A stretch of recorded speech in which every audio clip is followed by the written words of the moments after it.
গুৱাহাটী কেন্দ্ৰীয় কাৰাগাৰৰ ভিতৰত কিদৰে দিন পাৰ কৰিছে কাৰাবন্দীসকলে শিশু নিৰ্যাতনৰ গোচৰত অভিযুক্ত চিকিৎসক দম্পতি ৱালিউল ইছলাম আৰু সংগীতা দত্তই কেনেদৰে কটাইছে কাৰাবন্দীত্বৰ সময় এপিএছচি কেলেংকাৰীত আকৌ এবাৰ জেললৈ যোৱা ৰাকেশ পালু এতিয়া গুৱাহাটী কেন্দ্ৰীয় কাৰাগাৰত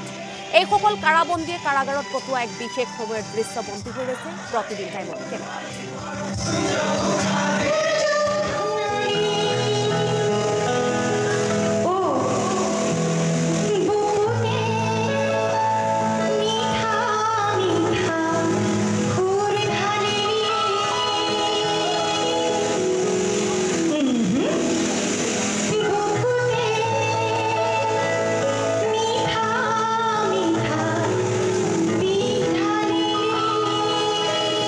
আৰু বিষয়টোৰ সন্দৰ্ভত আজি এক প্ৰতিবেদন যোগে দেখুওৱা হ'ব সন্ধিয়া 6 বজাৰ প্ৰাইম টাইম বুলেটিনত